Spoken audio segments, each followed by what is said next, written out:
عام امریکی شہریوں کے پیسوں سے جنگیں لڑے جانے کا انکشاف ہوا ہے، خاص طور پہ وہ امریکی سرکاری ملازمین جو اپنا پینشن فنڈ رکھتے ہیں، ایک جگہ جمع کراتے ہیں، اس فنڈ سے مشرق وسطیٰ میں جنگیں لڑے جانے کا انکشاف ہوا ہے۔ اور یہ محض کوئی خبر نہیں ہے بلکہ یہ ایک رپورٹ ہے جو کہ حقائق پہ مبنی ہے، حقائق سامنے لائے گئے ہیں۔ امریکہ سے جو امریکی ادارے ہیں ان سے یہ تمام رپورٹس مانگی گئی تھیں اور انہی بیسس کے اوپر ان کو شائع کیا گیا ہے۔ میرا نام اظہر علی خان ہے اور آپ دیکھ رہے ہیں آج کی بات، اور آج ہم ڈسکس کریں گے کہ کس طرح ایک عام امریکی شہری جو اپنا پیسہ رکھتا ہے پینشن فنڈ میں اور چاہتا ہے کہ وہ پینشن فنڈ جو اس کو ملے زندگی کے آخر میں جب وہ ریٹائر ہو رہا ہو، تو وہ فنڈ اس وقت تک جب تک وہ اس کو ایکسیس نہیں کرتا اس وقت تک اس سے بھاری سرمایہ کاری کی جا رہی ہے، وہ بھی جنگوں میں جھونکی جا رہی ہے، اور جنگیں جو ہیں وہ پروفیٹیبل جنگیں ثابت ہو رہی ہیں، اور وہ وہاں کا منافع لا کے امریکہ کے سرکاری ملازمین کو دیا جاتا ہے جو ریٹائرمنٹ کے قریب ہوتے ہیں۔ یہ ورجینیا ریٹائرمنٹ جو سسٹم ہے، ایک VRS، اس کے پاس فنڈز تھے بہت سارے، اور اس نے تقریباً $400 ملین کے قریب انویسٹمنٹ کی ان جنگوں میں جو امریکہ لڑ رہا تھا مشرق وسطیٰ میں اور مختلف مقامات پر، اور یہ ایک رپورٹ میں سامنے آیا ہے۔ ایک ٹیچر تھیں خاتون، انہوں نے کہا کہ میں نے 23 سال اسکول میں پڑھایا، سرکاری اسکول میں پڑھایا، میں سرکاری ملازم تھی، اور اس آس پہ اپنے بہت سے پیسے جمع کر رہی تھی کہ میں سمجھتی تھی کہ یہ میری محنت کی کمائی ہے اور مجھے ایک ساتھ ہی ملے گی، لیکن اب جب ڈاکیومنٹ سامنے آئے ہیں تو مجھے پتہ چلا ہے کہ زندگی بھر میں جو پیسے جمع کرتی رہی، اپنے پینشن فنڈ میں جمع کراتی رہی، وہ دراصل جنگوں پہ استعمال ہو رہا تھا، مزدوروں پہ استعمال ہو رہا تھا، ایران میں، لبنان میں اور دیگر جگہوں پہ، عراق میں جو جنگیں امریکہ چھیڑ کے بیٹھا تھا، اصل میں میرا پیسہ وہاں جا رہا تھا اور مجھے اطلاع دیے بغیر، مجھے بتائے بغیر میرا پیسہ وہاں استعمال کیا جا رہا تھا۔ اب یہ جو ایک ورجینیا ریٹائرمنٹ سسٹم ہے، جو ایک بیسیکلی ایک US کی ایجنسی ہے جو ذمہ دار ہے اس بات کی کہ وہ تمام جو سرکاری ملازمین ہیں ان کے پینشن فنڈ کو مینیج کرے، ان کو دیکھے اور آخر میں ان کو ایک اچھی اماؤنٹ ریٹرن کرے، وہ تقریباً $122 ارب کا ایک پورٹ فولیو مینٹین کیے ہوئے ہے، اور اس میں سے $400 ملین کا کچھ کاغذات جب سامنے آئے اور کچھ رپورٹ سامنے آئیں تو اس میں انکشاف ہوا کہ $400 ملین تک انہوں نے جنگوں میں سرمایہ کاری کی، اور یہ وہ سرمایہ کاری تھی جو سرکاری ملازمین سے نہ اس کی اجازت دی گئی، نہ ان سے پوچھا گیا، نہ انہیں بتایا گیا، اور ان کے علم میں ہی نہیں تھا۔ اور اب جب رپورٹ شائع ہوئی ہے تو ان کے پاؤں کے نیچے سے زمین نکل گئی ہے کہ جو محنت کی کمائی وہ کما رہے تھے، بہت محنت سے جمع کر رہے تھے، وہ پینشن فنڈ دراصل جنگوں میں جھونکا جا رہا تھا۔ اب اس میں ہو کیا رہا تھا؟ امریکہ کچھ ایسی کمپنیوں میں پیسہ لگا رہا تھا جو دراصل جنگی ساز و سامان، ہتھیار تیار کرتی ہیں، اور بہت ہی بڑے بڑے ہتھیار تیار کرتی ہیں اور انہیں بیچتی ہیں، یا پھر ان کی لاجسٹکس میں ہیں، ان کی ترسیل میں ہیں، ان کی سپلائی میں ہیں، اور یہ چونکہ جنگیں چھڑی ہوئی تھیں اس لیے جنگوں کے دوران ان کی کمائی بہت زیادہ ہو رہی تھی، منافع بہت زیادہ ہو رہے تھے، تو اس لیے امریکہ کے ایک ورجینیا ریٹائرمنٹ سسٹم نے، جو ان کا ادارہ ہے، انہوں نے یہ طے کیا کہ ہم کیوں نہ اس پر پیسہ لگائیں، اور دیگر بزنسز میں پیسہ لگائیں گے تو پتہ نہیں اس میں ریٹ آف ریٹرن کیسا ہوگا، شرح منافع کیسی ہوگی، کتنا کم ہوگا، کتنا زیادہ ہوگا، کب گر جائے گا، کب شرح منافع کم ہو جائے گی، پتہ نہیں چلے گا۔ لیکن جنگیں چونکہ چھڑی ہوئی ہیں اور جنگیں بہت زبردست طریقے سے چل رہی ہیں، لہٰذا ہمیں کرنا چاہیے ان اداروں میں انویسٹ، ان کمپنیز میں انویسٹ جو بہت بڑے پیمانے پر جنگی ہتھیار تیار کر رہی ہیں۔ لاکہیڈ مارٹن جو امریکہ کی نمبر 1 ایک کمپنی سمجھی جاتی ہے، جو ایک ادارہ ہے جو بہترین ہتھیار تیار کرتا ہے، یہ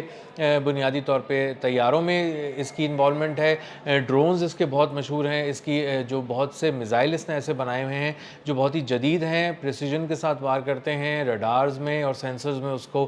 کمال ملکہ حاصل ہے۔ اسی طرح وہ بہت سارے اور جنگی ہتھیار بھی تیار کرتا ہے۔ اسی طرح جنرل ڈائنامکس ایک کمپنی ہے، اسی طرح بوئنگ ایک کمپنی ہے۔ ان 3 بڑی کمپنیوں میں اور اس کے ساتھ 7-8 اور مزید کچھ اور کمپنیز بھی ہیں جس میں بہت بڑے پیمانے پہ انویسٹمنٹ کی گئی، پیسہ لگایا گیا ورجینیا ریٹائرمنٹ سسٹم کی جانب سے، امریکہ کے ایک ادارے کی جانب سے، اور امریکی پینشنرز جو امریکی سرکاری ملازمین کے پینشن فنڈ سے وہ پیسے نکال کر جنگی ہتھیار بنانے والی کمپنیز کو دیے گئے۔ اب ان کمپنیز نے چونکہ جنگوں میں مسلسل مصروف تھیں اور بہت تیزی سے پروڈکشن کر رہی تھیں، چیزیں تیار کر رہی تھیں، اس لیے ان کا منافع بہت تیز ہو رہا تھا کیونکہ جنگیں عروج پہ تھیں، محاذ جو تھے وہ میدان گرم تھے، محاذ سجے ہوئے تھے، اس لیے بہت ٹھیک ٹھاک پاک طریقے سے ان سے خریداری کی جا رہی تھی مختلف ہتھیاروں کی، مختلف جنگی ساز و سامان کی، اور اسی لیے ان کے شرائح منافع بڑھتا چلا گیا اس حد تک کہ کوئی اور کمپنی ان کا عام کمپنی مقابلہ نہیں کر سکتی تھی۔ اب یہ جو مجموعی طور پہ یہ جو فنڈز ہوتے ہیں، پینشن فنڈز، یہ سرکاری ملازمین کے پیسوں کو مینیج کرنے کے ساتھ ساتھ اسٹاک مارکیٹ میں لگاتے ہیں، دیگر کمپنیز میں لگاتے ہیں، دیگر پورٹ فولیوز کے ساتھ اپنی انویسٹمنٹ کو اٹیچ کرتے ہیں تاکہ وہ بڑھیں، لیکن اس تیزی سے کوئی اور کیسے انویسٹمنٹ ان کی کے نتیجے میں شرح منافع بڑھا کر دے گا، یہ کہیں ان کو نظر نہیں آ رہا تھا۔ اس لیے سب سے بہترین طریقہ یہی سمجھ میں آیا کہ یہ بڑے پیمانے پر جنگی ہتھیار بنانے والی کمپنیز میں ہی اس میں سرمایہ کاری کی جائے۔ اب آپ اس سے اندازہ کریں کہ اسرائیل جو ہے جو بیسیکلی خوف بیچتا ہے امریکہ کو اور مختلف محاذوں پہ لا کے اس کو جھونک دیتا ہے، جیسے اس نے عراق میں 2003 میں لا کے اس کو جھونکا، اور اس کے بعد 2011 میں جب امریکہ وہاں سے نکلا تو اندازہ ہوا کہ وہ $8,000 پر سیکنڈ کی رفتار سے ڈالرز خرچ کر رہا تھا اس جنگ پہ، اور اس جنگ میں بھی اس کو کوئی خاص کامیابی نہیں مل سکی، اس کو نصیب ہی نہیں ہو سکی کامیابی۔ اور یہ 2003 میں جب یہ امریکہ داخل ہوا عراق جنگ کے اندر تو اس کا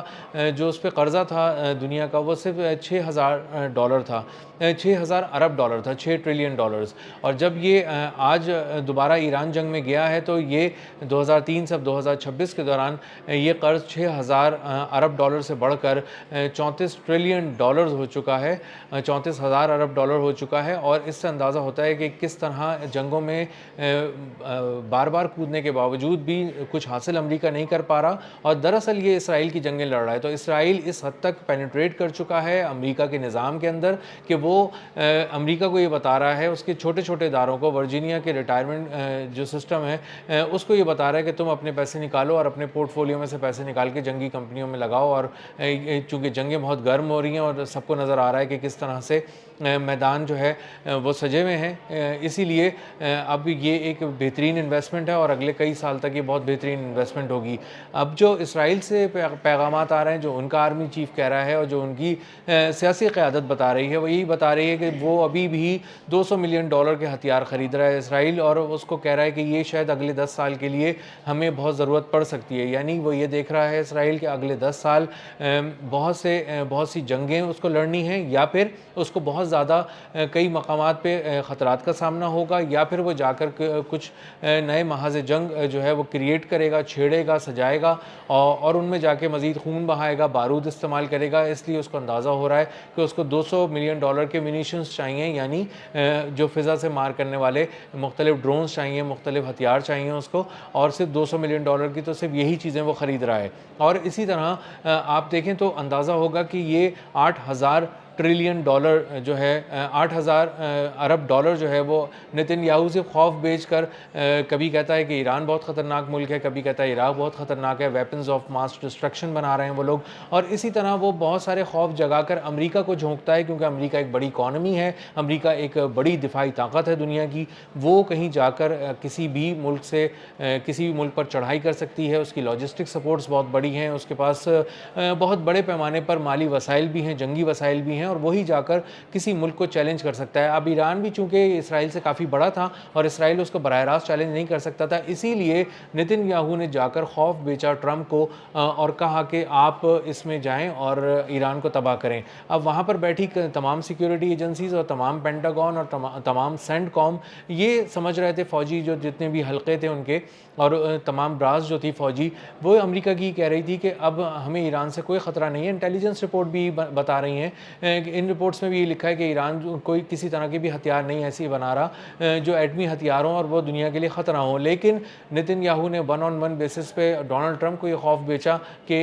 ایران جو ہے وہ حملہ کرنے جائے گا اور آپ پہ بھی ایک دن حملہ ہوگا اور یہ بہت دنیا کے لیے خطرناک ہوگا، اس لیے آپ اس پر حملہ کر دیں۔ تو پورے کمرے میں جو بہت سے لوگ بیٹھے تھے وہ سوال جواب ابھی کر ہی رہے تھے، لیکن ڈونلڈ ٹرمپ کنونس ہو گئے۔ نتن یاہو انہیں بہت عرصے سے، اسرائیلی موساد انہیں بہت عرصے سے اس بات پہ کنونس کرنے کی کوشش کر رہے تھے کہ ایران بہت بڑا خطرہ ہے، اور اسی اسی لیے وہ وہاں چلے گئے۔ اب جنگ چونکہ مجموعی طور پہ نظر آ رہا ہے کہ کافی عرصے سے ایک بہت پروفیٹیبل بزنس ہے، اسی لیے ورجینیا کے ریٹائرمنٹ سسٹم نے شاید یہ سوچا کہ ہمیں اپنے $122 ارب کے پورٹ فولیو میں سے $400 ارب یہاں لگانے چاہیے، تاکہ یہاں پر ہمیں جو ہم سرمایہ کاری کریں وہ ہمیں منافع کی صورت میں بڑے پیمانے پر واپس بھی آ جائے۔ اس رپورٹ کا ایک خوفناک پہلو یہ بھی ہے کہ یہ صرف ایک ادارے کی رپورٹ ہے، یہ صرف ورجینیا کے ریٹائرمنٹ سسٹم کی ایک رپورٹ ہے جس میں $400 ملین جنگ میں جھونک دیے گئے۔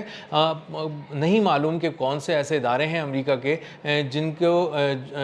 جہاں سے پیسہ نکال کر ان جنگوں میں جھونکا گیا، حالانکہ وہ اس ڈومین کے ادارے ہی نہیں تھے کہ وہ ان میں کہ جنگوں میں اس طرح سے اس میں انویسٹمنٹ کی جائے۔ تو آہستہ آہستہ اب جب چیزیں سامنے کھل کر آئیں گی سامنے تو عین ممکن ہے کہ یہ بھی سمجھ میں آئے کہ بہت سے ایسے ادارے، بہت سے ایسے پینشن فنڈز، بہت سے ایسے فنڈز جو ہیں وہ عوامی سطح کے جو پیسے ہیں وہ اس طرح کی جنگوں میں جھونکے گئے ہوں یا اس طرح کی چیزوں میں استعمال کیے گئے ہوں۔ یہ تو آنے والا وقت ہی بتائے گا، لیکن اندازہ یہ ہوتا ہے کہ امریکیوں کا جو ٹیکس پیئرز کا پیسہ ہے جس کے بارے میں وہ چیختے رہے ہیں کہ یہ جنگوں میں ہمارے جھونکے جا رہے ہیں اور ہم ہر طرف سے پٹ رہے ہیں، ایک طرف مہنگائی بڑھ رہی ہے، ایک طرف ہمارے کچنز سے مشکل ہو رہا ہے ہمارے کچن چلانا، دوسرا ہم گیسولین کی بڑھتی ہوئی پرائسز کو اس وقت برداشت کر رہے ہیں، اور تیسری طرف اندازہ ہوتا ہے کہ جو ہمارے پیسے ہیں وہ بھی ایک ایکٹیو وار کے اندر جھونکے جا رہے ہیں جس کی ہم نے کبھی اجازت نہیں دی، نہ ہی ہمیں اس کے بارے میں کوئی علم تھا۔ اب تک کے لیے اتنا ہی، ملتے ہیں اگلے ولاگ میں کسی نئے خبر، نئے تجزیے اور نئے زاویے کے ساتھ۔ اللہ حافظ۔